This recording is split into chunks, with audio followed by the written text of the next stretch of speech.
Welcome back. Still to come, the anti-Dutton comic bankrolled by Climate 200 that went on a spending spree, deleting social media posts after he was exposed. More on that in a moment. But first, the latest round of polling from Redbridge Accent, which is tracking 20 key marginal seats, and it's found that Labor's nuclear scare campaign is driving a collapse in the coalition's primary vote. The coalition has seen a 9% drop in its primary vote since February. It now sits at 34%.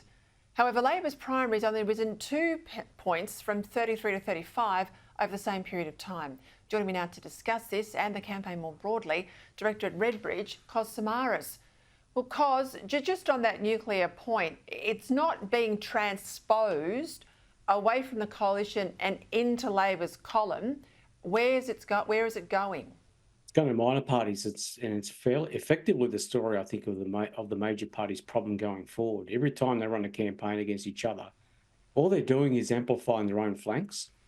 So if the coalition was running a successful campaign right now, I would say that the impact of that will be that the Labor Party will lose votes to minor parties, more than lose votes to the LNP, and vice versa. And we're seeing the impact now, of the Labor campaign is having a significant impact on the coalition primary, but as we can see with these numbers, it's all going to minor parties.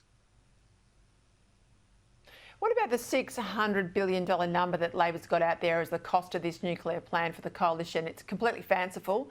It's not even a proper government costing. It's made up by basically a front lobby group funded by activists in the renewable sector.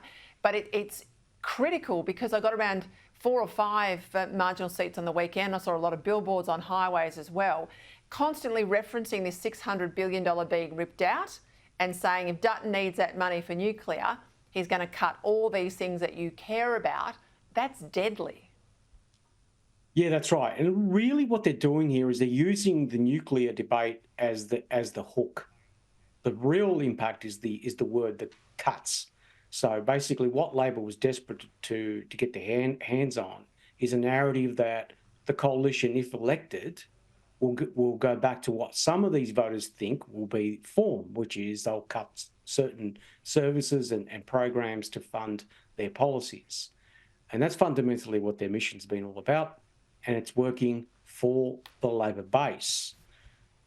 So I've got to emphasise that we can see with the Labor primary, it's quite healthy because it's not bleeding anywhere. And so that's been also their mission. So I think this campaign that we're talking about has had a great impact for allowing Labor to keep its votes intact whilst it goes and animates coalition's flanks. I guess the problem there is truth in politics, though, because Peter Dutton all the way along has said he will not cut all these things that Labor alleged he would cut. Yep. You know, he went through Medicare, education, all of them, and he's been able to demonstrate his bona fides there. But they still have to get the straw man up of cuts. So they use the nuclear argument, and it's clear from other polling I've seen that punters aren't necessarily against nuclear, even in the seats where the nuclear plants would go. But they're against nuclear if it means a $600 billion bill, and they're going to have to wear the cuts to pay for it. So Labor's used it as the straw man, and it doesn't matter what Peter Dutton is saying, it's got currency, but it's a made-up figure. Now, how on earth are you going to fight a phantom, you know, like a puff of smoke, a wisp of smoke like that, Cos? How do you get truth back into politics? Pretty difficult because we're so tribal. So that narrative works amongst Labor's base. Right, so they will believe that narrative.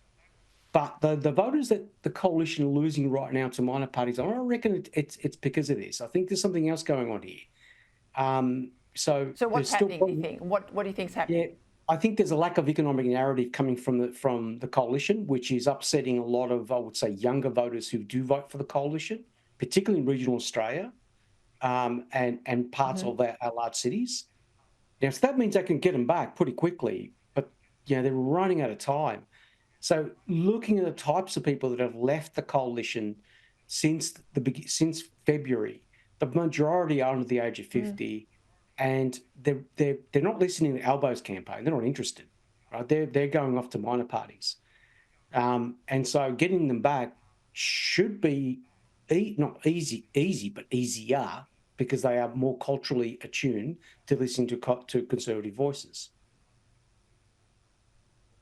The problem is the coalition, as you know, has a greater attrition of that third party or minor party vote. It doesn't come back in a disciplined way compared to Labor's vote that leaves Labor but goes somewhere else on the left. That's the first point.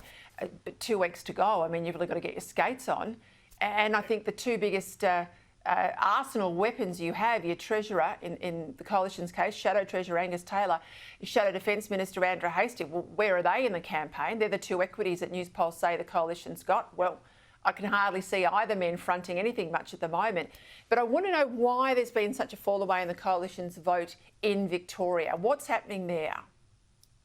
The same dynamic. If you look at the votes that have fallen away, they haven't gone to Labor. I mean, Labor's primary's gone up again, only 2 points.